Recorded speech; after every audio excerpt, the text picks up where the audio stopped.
Good morning সকলকে। আজকের ব্লগটা শুরু করছি ট্রেন যাত্রা দিয়ে। তো আমরা বাড়িতে যাব বলে দেখো কাকিনাড়া স্টেশনে চলে এসেছিলাম। তো এখন আমি আমার মেয়েকে নিয়ে দাঁড়িয়ে আছি, আর আমার বড় দাঁড়িয়ে আছে, ও পাশে আছে।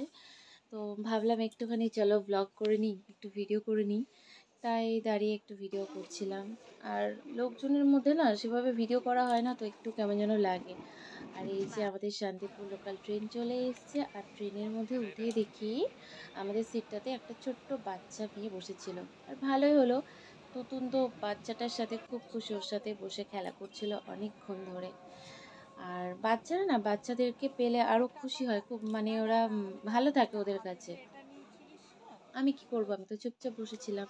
তো তারপর বাচ্চাটা উঠে যায়, উঠে যাওয়ার পরে ওকে আবার ওর বাবার কাছে দিয়ে দিয়েছিলাম, ওর বাবার কাছে বসেছিল। তো দেখো তারপর ট্রেন থেকে আমরা নেমেও পড়েছি। আর হ্যাঁ, আমাদের সাথে কিন্তু আরও আমার মাসিদের আসার কথা ছিল, তো ওরা ট্রেন মিস করেছিল বলে আমরা একসাথে আসতে পারিনি। তো আমরা এখন টোটোয় করে যাচ্ছি হবিবপুর। তো আমরা হবিবপুর থেকে এখন যাচ্ছি হবিবপুরে। আর এই হচ্ছে আমার বাবার দোকান, বাবা দোকানে আছে, তাই একটু টোটো দাদাটাকে বলেছিলাম একটু দাঁড়াতে। তো এখানে বাবা একটু বাবা নাতনির সাথে কথা বললো। আমি ভিডিওটা নিয়েছিলাম, কিন্তু কিভাবে কি হলো আমি জানি না। আর এখানে আমার মেয়ে এসে তো তার দিদুনকে খুঁজছিল, কিন্তু কিছুতেই খুঁজে পাচ্ছিল না। তো মা একটু দোকানে গেছিল, তাই আমরা ভাবলাম চলো একটু লুকোচুরি খেলি, টুকি করি। তারপরে মাই এসে আমাদেরকে খুঁজছিল। তো দেখো মেয়েকে ছেড়ে দিয়েছি, এবার মা দৌড়ে আসবে, এসে ওকে কত আদর করবে। দেখো অনেকদিন পর দেখা হয়েছে, আর অনেকদিন পর না হলেও একটা দিদা নাতনি সম্পর্কটা অন্যরকম, চোখে হারায়। আমার মেয়ে তো এসে ম্যা ম্যা করছে ছাগলগুলোকে দেখে, আয় আয়। আর যেহেতু ওকে অনেক সকালে খাইয়ে নিয়ে এসেছিলাম, তাই ওকে একটু খাইয়ে দিলাম। আর এখানে ওর দাদা ছিল, আমার মা ছিল, দেখো খেলা করছে।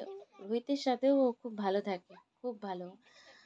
দেখো তোমরা দেখেই বুঝতে পারছো যে নাচ শুরু করে দিয়েছে।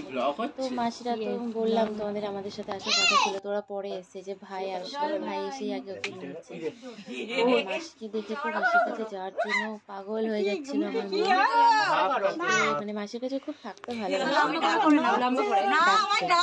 তো ওখান থেকে হাত ধরেও তুলছিল যে আসো আসো। আর আমরা যখনই বাড়িতে যাই আমার বর বলো, আমি কলা পাতায় কেন জানি না খুব খেতে ইচ্ছে হয়।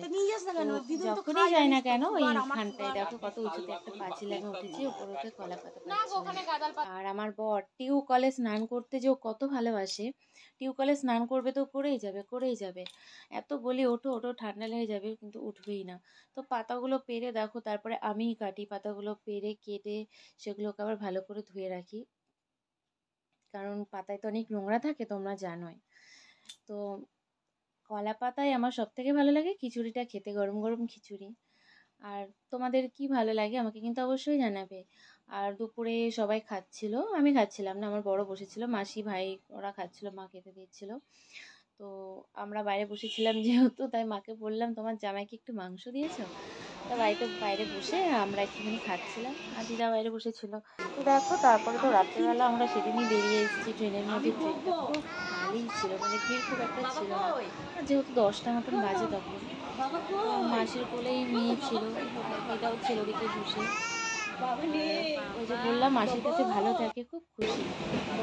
এখন আমরা আছি একটু ভিড় হয়েছিল, তারপর আমরা নেমে গেছিলাম শ্যামনগর।